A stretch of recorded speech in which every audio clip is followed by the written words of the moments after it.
Dudantes, buenas noches. Hola. Hola, Miguel, Michelle, ¿cómo están? Bien, todo bien.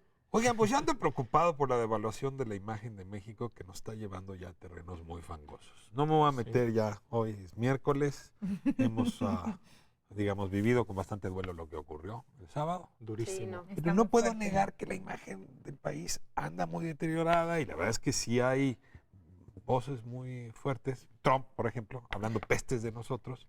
Y no hemos hecho mucho para cambiar la imagen del país. Y usted ve la duda de cómo le hacemos. ¿Nos alcanza Frida Kahlo, que fue diseñada como emblema mexicano en los años 90, en la época del Tratado de Libre Comercio, para cambiar la imagen de México? Como que ya no se nos agotó, necesitamos otras. Entonces quiero lanzarles la pregunta, ¿cada quien qué pondría esa imagen, ese rostro, para mejorar la valoración o combatir la devaluación de la imagen mexicana en el extranjero? Yo creo que en principio las artes, el cine, la danza han dado un montón de talentos mexicanos que nos han puesto como primeros lugares en todo el mundo, ¿no? O sea, Guillermo del Toro, ¿no? Alejandro González Iñárritu. Ya no es raro que llegue un mexicano o una mexicana al Oscar, ¿no?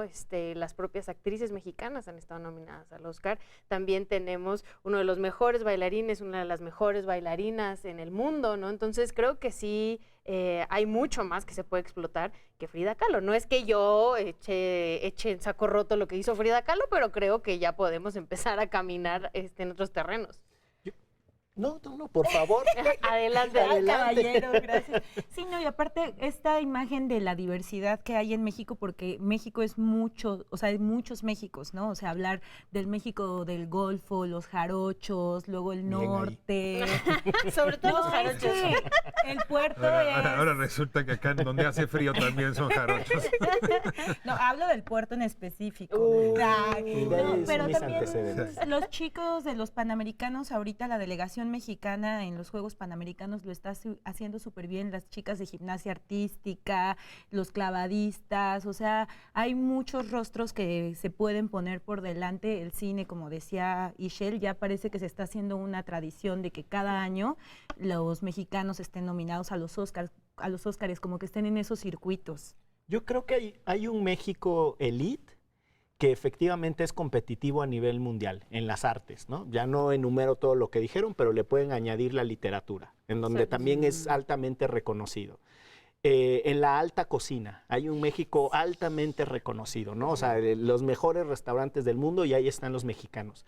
Pero yo lo que creo que hay que redignificar es el esfuerzo del mexicano promedio, porque creo que lo que sucede es que otras culturas, y por poner una, Estados Unidos, se apropian muy bien de esos eslabones adelantados y muy competitivos, los mejores beisbolistas, el Toro Valenzuela, qué sé yo, pero después el resto de la mexicanidad es la que no le gusta, pero esa mexicanidad es digna, es esforzada, es trabajadora, es mayoritariamente honrada. Entonces yo lo que creo que hay que hacer es también llamar la atención sobre ese otro potencial que tiene México y en esas contribuciones que están, quizá no son tan farolonas como las que acabamos de describir, pero que también están ahí, están dándole al mundo un montón de riqueza y de diversidad. La gente que atiende en el Caribe a los turistas internacionales son mexicanos chambeadores, ¿no? Entonces, hay muchas cosas de las que echar mano para redignificar al país. Si yo reviso un poco como las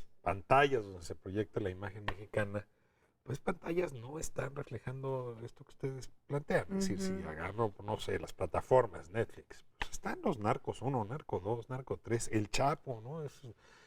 Sale un extranjero y te hablan del Chicharito y del Chapo. Son como dos personajes muy distintos, pero mucho más del Chapo. La violencia está ahí en medio. En fin, no ha habido manera como que en esas plataformas, en el cine, en Hollywood, sí demos una vuelta para hablar de estas historias más cotidianas, digamos, para dignificar las cosas que otros países sí lo han estado haciendo bien. Pero ese México está sucediendo. Yo creo que la obsesión de silenciar eso, o sea, decir que en México no hay narcotráfico, no hay violencia, es un absurdo. Ese México está sucediendo. Eso también. Pero también Eso exacerbarlo, o sea, también que Netflix tenga esta programación tan clara como de Narcos 1, Narcos... O sea, también Mañana dice, este es un país ponerlo... diverso, y yo la verdad es que en esas plataformas no me quejo de Narcos 1 y Narcos 2, pero sí me quejo bueno, de la está falta de contrapeso. Así lo veo. Pero que haya otros... Ahí trabaja su jefe. Ahí trabaja mi jefe, yo tampoco me quejo. Luego, qué chistoso también en Netflix que se puso tan neopriista con 1994, y luego también Colosio como de tengamos una lectura nueva del mártir de la democracia. Pero era porque era el aniversario, o sea, es una cuestión coyuntural de la que Netflix evidentemente se sube a la ola, y si vas a sacar una serie sobre Colosio, la sacas justo en el momento cuando es coyuntural. A mí me dio mucho miedo ver a Carlos Salinas de Gortari tanto tiempo en la pantalla, así como que yo decía que no es el chupacabras. Que lo que te dio miedo es que te empezó a convencer. Oye, te hipnotizó porque qué estructura, es, ¿no? uno de los Carlos Salinas más inteligentes que yo he visto, el que salió en esa serie. Sí, era como que si estabas y me al dio punto envidia de... su trajecito. Y sus Una cosa detalles, ¿no? Como en A mí su... no, porque como no uso. Sí, no, a mí tampoco ni me fijé, fíjate. Como yo ya no veo la tele.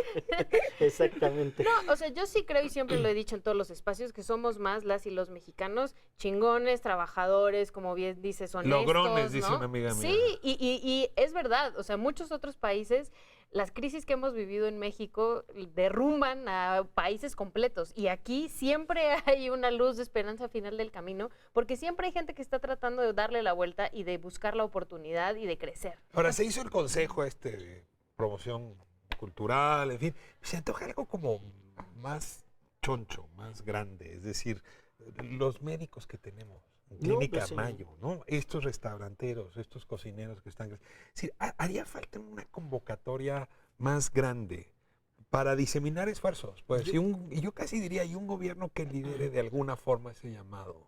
Andrew Seeley tiene un libro que alguna vez platicando con él decía que era casi que el libro anti-Trump.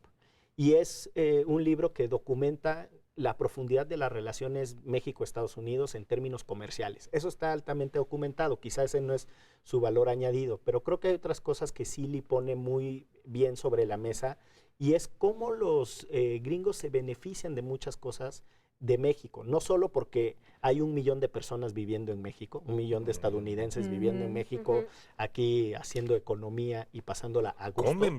Comen bien, bailan bien. No, comen, pero además comen bien y barato. ¿No? Tienen jardines formidables. No, se la ¿no? pasan en San Miguel Allende. Toman muy bien. No, a ver.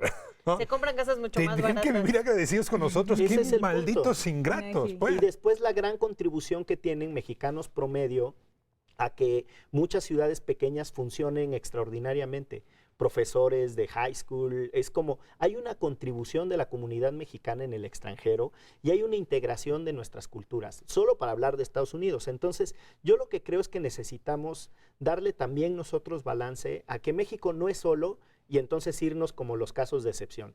5 chefs que la rompen. No, México es una cosa diversa, compleja, y nosotros empezar a cantar también que los luchones pues la están rompiendo. Tiene Daniel Manrique este ensayo para balconear a un mexicano con el lenguaje, el caló de Tepito, donde dice, a ver, sí, estamos verdes y babosos como un nopal, pero tenemos el porte y la elegancia del águila real. O sea, es como reconocer estas contradicciones que son parte de lo mexicano, pero de sí asumirnos como un colectivo fregón, porque mira, hay una cosa de pensamiento divergente que en cualquier lugar a donde vayas, con un chicle y un gaffer se soluciona. O sea, dame un cachito de gaffer y se arma. Sí hay una crisis de identidad, yo diría, producto de la diáspora.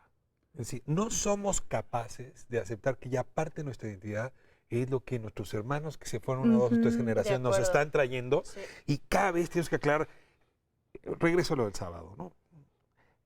A mexicanos son 8. Oiga, pero si todos son hijos de mexicanos. Sí, la mayoría de las víctimas. Esta de distinguirse, naciste o no naciste, si eres o no eres. A ver, esa población es mexicana. El Paso 8 cada 10 están ligados. Pero es que sí tenemos una bronca. Y la verdad, de aquel lado, pues cierto dolor, ¿no? Que no logramos conectar con lo que les está pasando a ellos. Y esa identidad en crisis, a lo mejor es lo que nos cuesta trabajo ordenar para ponerlo en una misma dirección y con una misma intención. Pues aquí pueden ir a visitar el Pochos House, que está, por cierto, en con el los centro de la Ciudad de México. de Oda. Que son hombres y mujeres que fueron regresados a México o que decidieron regresar porque a su familia la regresaron, ¿no? Y están tratando de recuperar esa comunidad y ya estamos aquí cómo podemos colaborar y darnos cuenta que somos los mismos, que tenemos las mismas raíces, que a lo mejor no hablamos perfectamente uno de los dos idiomas, pero de ahí en fuera, los dos comemos tortilla, los dos amamos a nuestra mamá, los dos, o sea, tenemos Festejamos todos... a la Virgen de Guadalupe. Exacto, tenemos unas cosas que tenemos muchas más coincidencias que diferencias con estas personas, ¿no? O sea, ayer el chico Fernando Martínez, que no era el favorito para ganar los 5,000 metros en los Panamericanos, y él desde el principio dijo, yo no soy favorito, pero voy a ganar. Y cuando termina la carrera y termina ganándole a un argentino y a un brasileño, él es de Durango, va a la tribuna, le pide a la gente que está ahí su sombrero, se pone su sombrero de duranguense y saca su bandera de México. Esos son la gran mayoría, ¿no? Él sabía que él era considerado como el que iba a quedar en último lugar, sale en último lugar de la carrera, ¿no? Y eso que vimos ayer y que lo aplaudimos además como si México hubiera ganado un mundial porque se lo merece el chico, esos somos los mexicanos. Sí. Está sabroso. Yo diría dos cosas sobre qué somos y qué no somos los mexicanos y tu reflexión desde dónde nos vemos. Fijar nuestra identidad nunca ha sido fácil, pero sí. esta es una época más complicada. Pero son tiempos convulsos para la identidad, no solo para la nuestra. No, si tú vas a Estados Unidos, la tortilla se come por todas partes. Es un país de inmigrantes que tiene ahora una reivindicación multicultural. Sí, si vas a Francia, York. el plato específico es el cuscús. Sí, ¿no? o sea, mejor.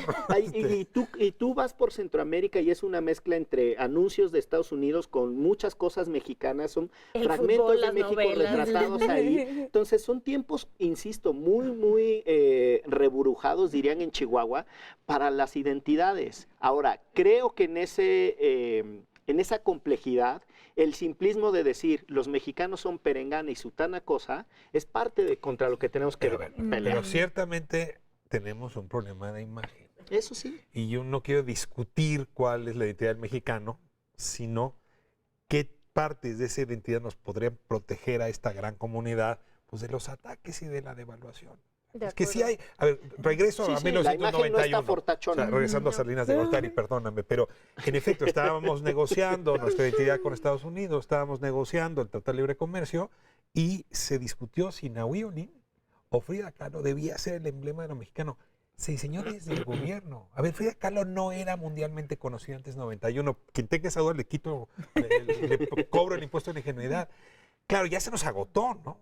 Y ahora sí necesitamos ese diseño. Yo diría, son tiempos no para un ícono, son tiempos para retratar la diversidad. Exacto. O sea, lo que hay que Las poner sobre la mesa coincidencias. es el caleidoscopio, tal cual. O sea, somos Con novela, eso, con somos- cine, som- con danza, eso. con deporte, con y con trabajo comida. y con esfuerzo y con un país que tiene, entre otras cosas, mucha resiliencia.